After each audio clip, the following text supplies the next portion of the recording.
नमस्कार मित्रों, अब हम अभ्यास देखेंगे।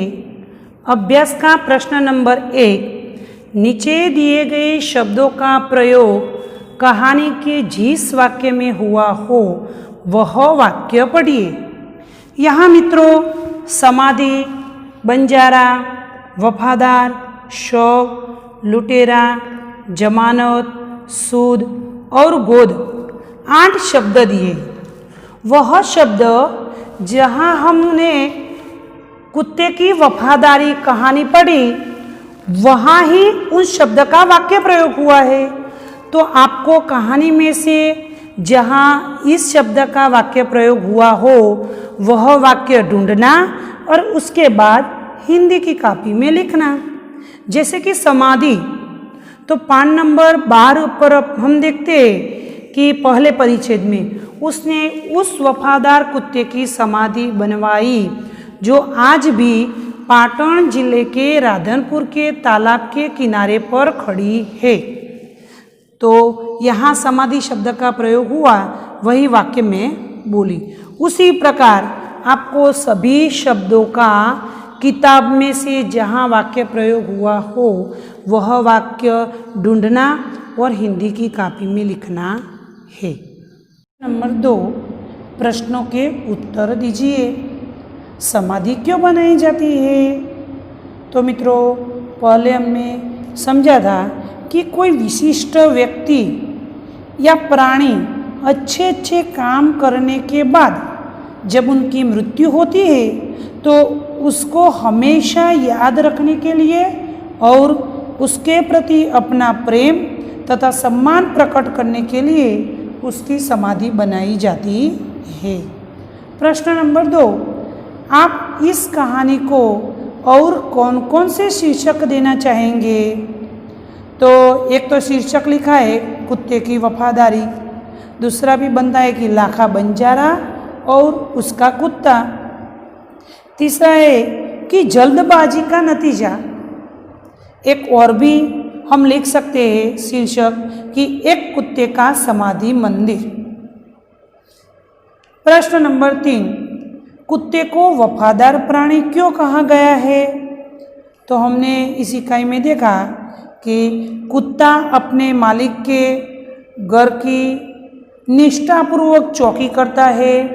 कुत्ते के कारण चोर मालिक के घर में घुसने की हिम्मत भी नहीं कर सकते और यदि चोर मालिक का सामान भी चुरा कर ले जाता है तो कुत्ता उनका पीछा करता है और चोरों ने जहाँ भी सामान छिपाया हो वह कुत्ता मालिक को वहाँ उस जगह तक ले जाता है और छिपाया हुआ सामान वापस दिलवाता है। मालिक के लिए कुत्ता अपना जीव भी देने के लिए तैयार हो जाता है और पूरी वफादारी से अपना कर्तव्य निभाता है। यही गुणों के कारण कुत्ते को वफादार प्राणी कहा गया है। प्रश्न नंबर 3, कुत्ते को वफादार प्राणी। प्रश्न 4, बंजारे ने कुत्ते को आते देख कुछ सोचा होता तो क्या होता? तो बंजारे ने कुत्ते को आते हुए देखकर कुछ भी सोचा होता तो कुत्ते पर जोर से लाठी का प्रहार भी नहीं करता और कुत्ता और बंजारे का मिलन होता। तब बंजारा है वो कुत्ते को अपने गोद में ले लेता, तब उनके गले की चिट्ठी देखता और बंजारा उस चिट्ठी को पढ़ता तो चिट्ठी पढ़कर वह खुश हो जाता और अपने कुत्ते के अच्छे काम पर वो गर्व महसूस करता। प्रश्न 5, सेठ ने कुत्ते को क्यों मुक्त कर दिया?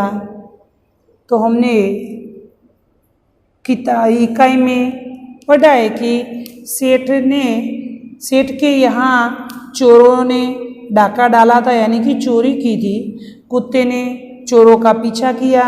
चोरों ने जंगल में जहाँ भी माल सामान गाड़ दिया था वह कुत्ते ने देख लिया। फिर वे भागकर अपने सेठ जी के पास आता है और सेठ जी की धोती पकड़कर उसे जंगल में ले जाता है और वह जगह बताता है जहाँ चोरों ने माल सामान गाड़ दिया था। वहाँ सेठ जी भी जाते हैं। तब कुत्ता अपने पैरों से वो ज़मीन खोदने लगता है और चुराया गया पूरा माल सामान वहाँ से मिल जाता है। तब सेठ जी की खुशी का कोई पार ही नहीं रहता। तब वह कुत्ते की वफादारी पर खुश हो जाते, मुग्ध हो जाते हैं और खुश होने के कारण वह सेठ जी ने उन्हें मुक्त कर दिया। तो यहाँ ये जो 5 प्रश्न है उनका उत्तर भी आपको कॉपी में लिखना है। शब्दकोश के क्रम में रखिए। मित्रों, हमने कक्षा 5 और 6 में शब्दकोश की जानकारी ली है, हमें मालूम है। तो शब्दकोश के क्रम में रखने के लिए पहले स्वर और बाद में व्यंजन। स्वर में भी हिंदी में एक नियम है, आपको याद दिलाती हूँ कि गुजराती में अ, अम, हिंदी में अम और अ आता है। ये खास ध्यान रखना है आपको कि अजगर और अकार, अजगर, अंगद, इस प्रकार बोल लिखा जाता है।